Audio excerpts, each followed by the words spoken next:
Bonjour tout le monde, Bonjour. donc je suis Laetitia Goubian et aujourd'hui j'ai le plaisir d'interviewer Malvina Miolan. Bonjour.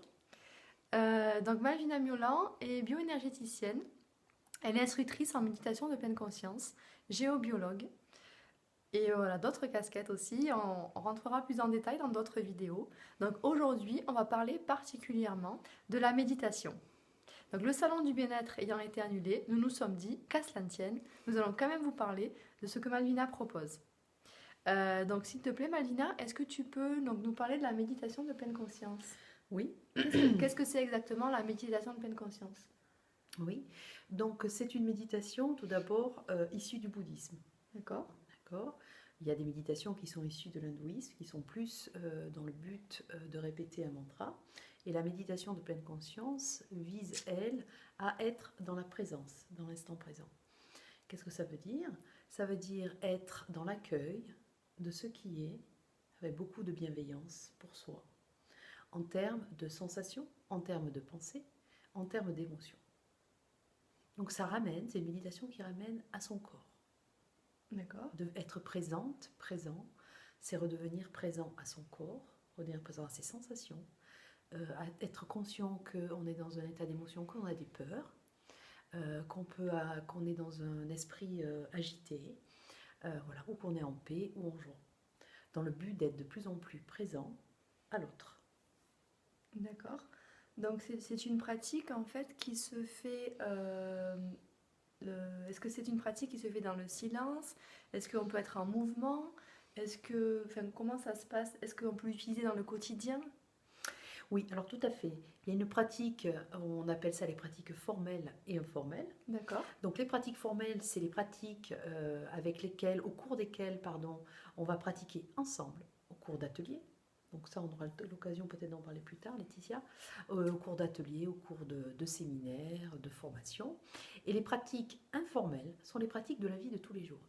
C'est-à-dire que cette méditation, ce n'est pas tout simplement rester assis sur un banc de méditation et de pratiquer pendant des heures et des heures. Non, ça en fait partie, mais cela concerne aussi dans la pratique informelle la possibilité d'être présent aux sensations lorsque par exemple nous mangeons, lorsque par exemple un ami, une amie nous parle.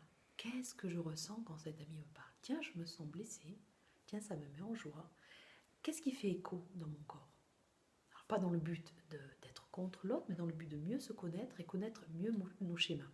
Et dans le but de prendre aussi nos parts de responsabilité, dans le lien aussi avec l'autre. D'accord. D'accord. Donc ça, c'est les pratiques informelles. Il y a aussi tout simplement une pratique informelle qu'on peut faire, par exemple, le matin, le brossage de dents, que tout le monde fait, se brosser les dents. C'est-à-dire qu'est-ce que je ressens quand je brosse au niveau des gencives, quand je brosse au niveau des dents. Hop, mon esprit va partir. Hop, je note que mon esprit part, qui m'emmène à une action après, qui m'amène à du futur ou du passé, et je ramène ma présence à l'action que je suis en train de faire. D'accord. Donc en fait, pour être encore, j'allais dire, pour donner une autre définition, c'est avoir conscience qu'on est dans des pensées, c'est avoir conscience qu'on est préoccupé, c'est avoir conscience qu'on est en colère, c'est avoir conscience qu'on est en joie, c'est avoir conscience qu'on est en paix. Et tout ça avec beaucoup d'amour, de douceur pour soi. D'accord. Est-ce que tu pourrais nous donner une technique, enfin une façon au quotidien? Donc par exemple, moi je suis beaucoup dans mon mental, toujours avec des pensées qui passent et qui me traversent. Donc je sais que la méditation de pleine conscience est aussi donc regarder les pensées, essayer de les laisser traverser, ne pas être embarqué par ce qui est là, mais juste les regarder avec bienveillance et les laisser passer. Mais est-ce qu'il existe en fait une technique ou quelque chose que tu pourrais conseiller en fait aux personnes qui nous écoutent pour retourner à soi, pour retourner dans le corps justement? Eh bien en fait, d'abord, les pensées sont des phénomènes normaux en fait. Le cerveau génère des pensées, je ne sais plus combien à la minute.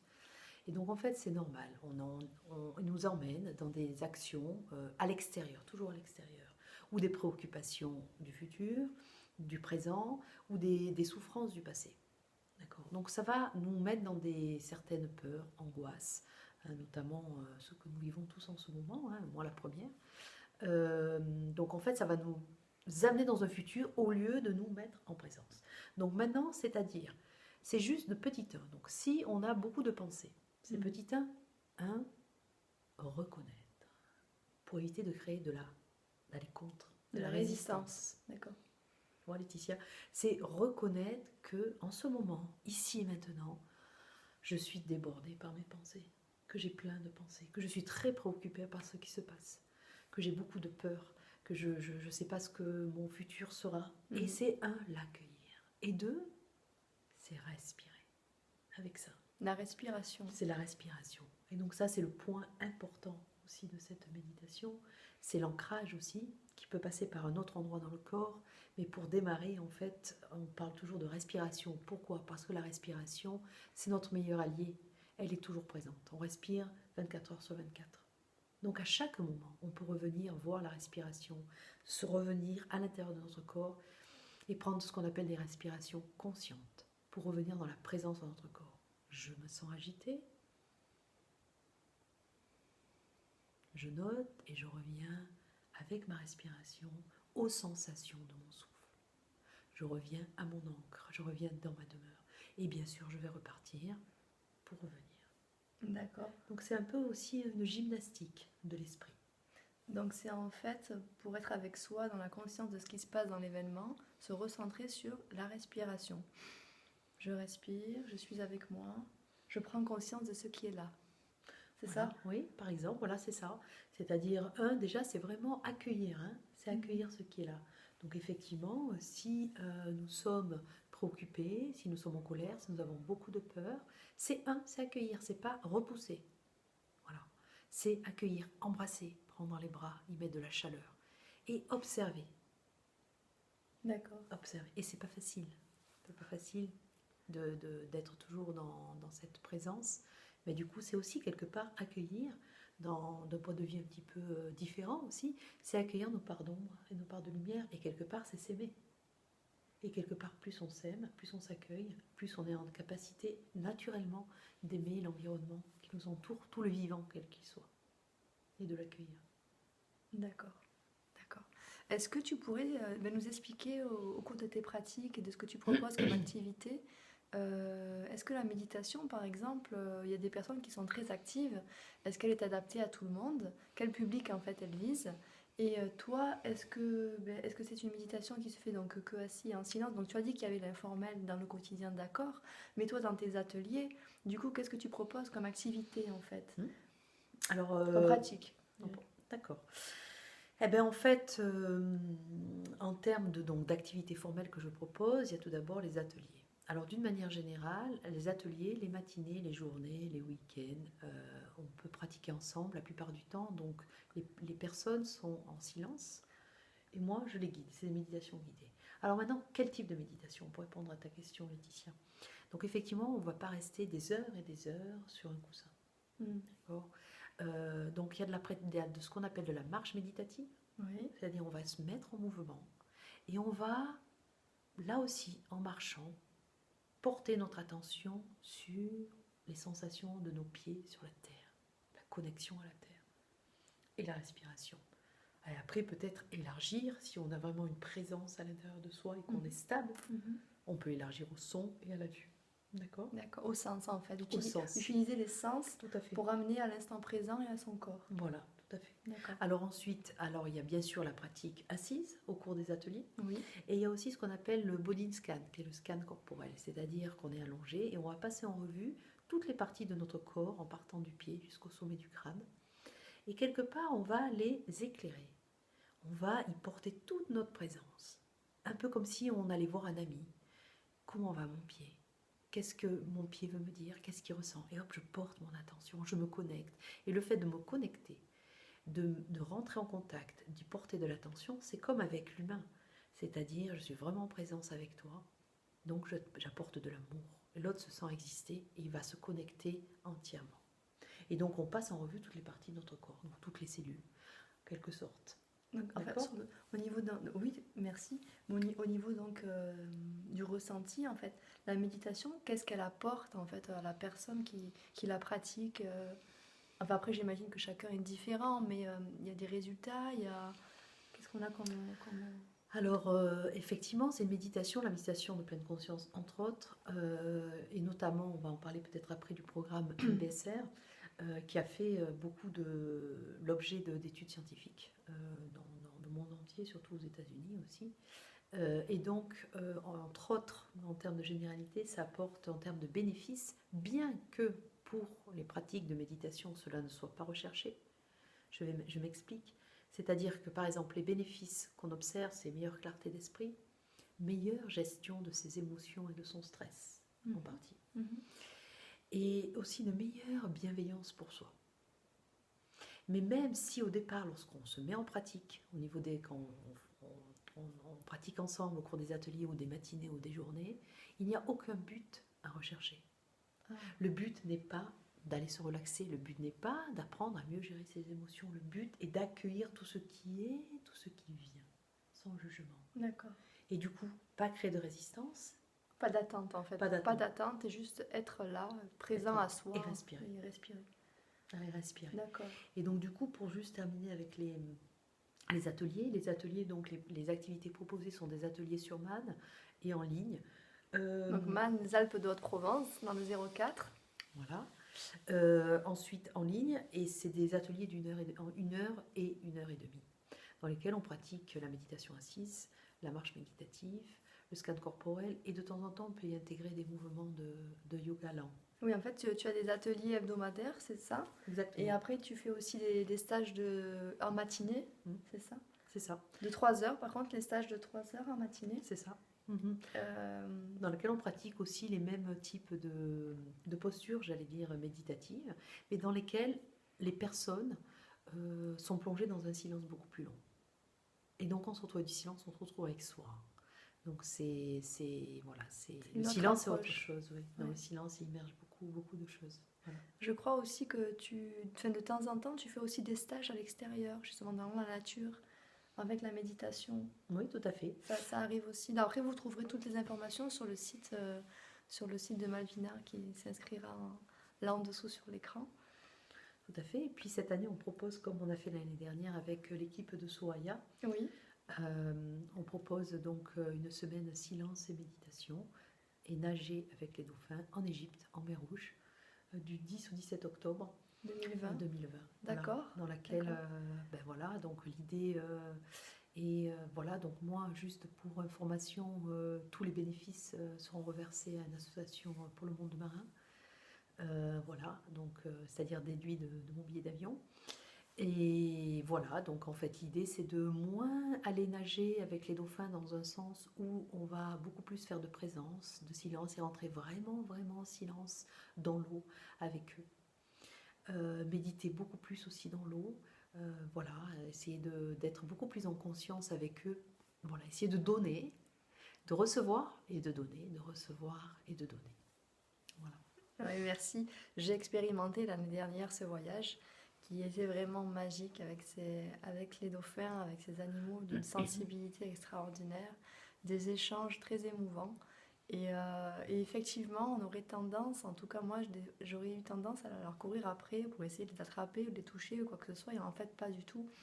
Justement, grâce à Malvina, j'ai vraiment appris à poser, à attendre et être plus effectivement dans le don ou dans le partage que dans toujours le prendre, et dans le donner, pardon. Et le recevoir aussi. Ce que je veux dire, c'est que le dauphin est un animal vraiment à part et c'est une grande richesse d'avoir cet échange avec lui. Et du coup, ce voyage, moi, il m'a beaucoup apporté. Tant sur le plan humain, où il y a eu des choses qui nous ont fait travailler aussi, que sur la rencontre avec l'animal. Merci Malvina. Et je voulais surtout que tu me parles également, donc tu es instructrice en MBSR, donc méditation de pleine conscience, mais qu'est-ce que ça veut dire MBSR et qu'est-ce que ce programme exactement? Je crois que c'est un programme de 8 semaines. C'est exact. C'est un programme de 8 semaines et une journée de silence. C'est un engagement, d'abord. C'est un engagement avec soi, par rapport à la pratique et avec soi. Oui. Donc c'est un programme qui a été créé par, vous trouverez beaucoup d'informations sur internet, c'est un programme très connu dans le monde, qui est beaucoup mis dans les hôpitaux, notamment à Sainte-Anne avec Christophe André qui de mémoire utilise un peu ce type de programme, qui commence par exemple en Suisse à être très médiatisé et remboursé par la sécurité sociale. Ah bon, d'accord. Voilà, parce que c'est un programme qui a beaucoup de vertus au niveau de, voilà, de la gestion des émotions et gestion du stress. Donc il a beaucoup de, j'allais dire, d'appui scientifique derrière lui. Donc 8 semaines. Pendant 8 semaines, nous nous retrouvons ensemble pendant 2 heures et demie, voire 3 heures, une fois par semaine. Ah d'accord. Voilà, c'est des groupes minimum de 4 à 6 personnes minimum. Ensuite, chaque jour, les participantes, participants ont au minimum 1 heure de pratique. Alors ça va être de la pratique formelle et de la pratique informelle. Voilà, D'accord. c'est pour inscrire petit à petit cette méditation à l'intérieur, dans la vie de tous les jours. Et donc, j'aimerais simplement ajouter que MBSR, donc, veut dire Mindfulness, donc pleine conscience, basé, stress reduction. Donc, c'est la réduction du stress basée sur la pleine conscience. Donc, il fait appel à la fois à la méditation de pleine conscience issue du bouddhisme, mais également aux neurosciences, à l'intelligence collective. Donc, en plus de ce que je propose au cours des ateliers, il y a des échanges, beaucoup d'échanges avec les participants et le groupe. Ah oui, Voilà. des interactions. Il y a des interactions. Alors Voilà. que dans tes ateliers hebdomadaires, les interactions avec l'autre sont moins présentes. Sont voire pas du tout présentes, en tout cas dans l'atelier. C'est vraiment une pratique, on part, on est ensemble, et chacun pendant 1 heure et demie pratique en silence voilà, à l'intérieur de soi. D'accord. Alors que là, il y a vraiment beaucoup plus d'échanges. Le programme MBSR va plus loin en fait, ça va plus Mhm. loin, plus dans le travail aussi émotionnel. Qu'est-ce que c'est que tu appelles intelligence collective? C'est-à-dire que, par exemple, moi, je vais parler, par exemple, je vais m'exprimer sur un sujet de la semaine, par exemple, je ne sais plus à quelle semaine, on me demande à noter les événements désagréables que nous avons vécus pendant une semaine. Donc ça demande beaucoup de présence. Qu'est-ce que j'ai vécu désagréable? Et de le relier à une émotion, de relier donc à un événement, à une sensation. Parce qu'une émotion est toujours liée à une sensation. Comment je sais que je suis triste, où je sens ma tristesse, où je sens ma peur. Dans le corps. Voilà, Où je la sens dans le corps. Où je la sens dans le corps. Merci, c'est où je la sens dans le corps. Et donc en fait, moi, je vais m'exprimer et dire, voilà, tiens, cette semaine, j'ai vécu beaucoup d'événements désagréables liés à la peur que j'ai ressenti au niveau de mon ventre, au niveau de mon plexus solaire. C'était toujours les mêmes choses et ça correspond à un schéma, réactionnel. À chaque fois qu'une personne me dit ça, j'ai de la peur et je ressens ça dans mon corps. Bon, la personne va identifier petit à petit des schémas. Des zones, des schémas. Des schémas, d'accord, en relation avec l'émotion, plus une zone dans le corps. Très bien, c'est ça. D'accord. Et du coup, va être de plus en plus en alerte. Et donc l'intelligence collective, c'est aussi, moi je vais m'exprimer, mais quelqu'un ne va pas s'exprimer, mais ça va lui parler. Donc ça va faire écho chez une autre personne, entre autres. Ah, voilà. D'accord. D'où l'intérêt du groupe. D'où l'intérêt du groupe et d'où l'intérêt d'avoir un groupe quand même grand. D'accord. D'accord. Voilà. Là, est-ce que tu as des dates concernant la méditation? Si, oui, il y a un programme, mais alors je ne sais pas comment ça va se passer.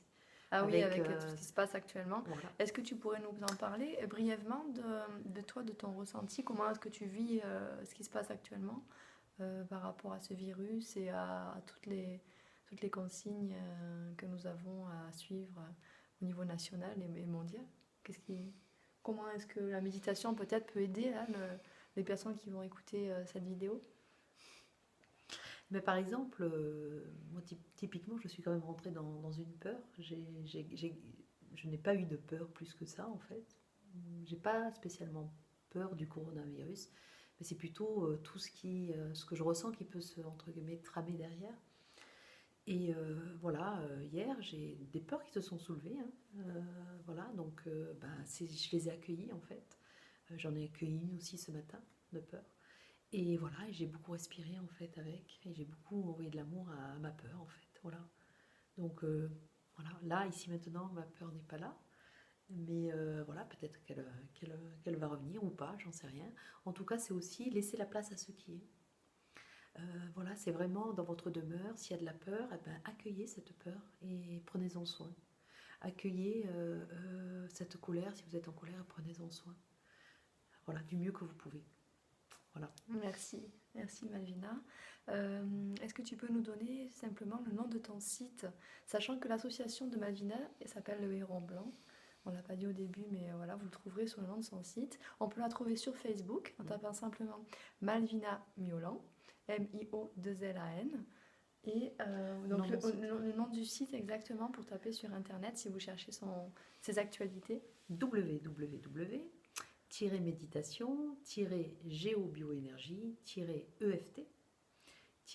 www-méditation-méditation-eft-legrandblanc.com. Voilà. Mais je te remercie Malvina pour Merci à cet toi, Laetitia. entretien. Avec Merci à toi. plaisir. Et bien, j'espère que vous avez trouvé peut-être ici des réponses à des questions que vous pouviez vous poser autour de la méditation de pleine conscience. Et donc je ferai d'autres vidéos avec Malvina concernant ses activités et avec d'autres personnes que j'aime beaucoup et qui m'inspirent chaque jour et dont les pratiques aussi m'inspirent. Et je vous ferai partager cela. Donc à bientôt et bonne journée à vous. Bonne Au revoir. retraite, hein. Au revoir. Au revoir.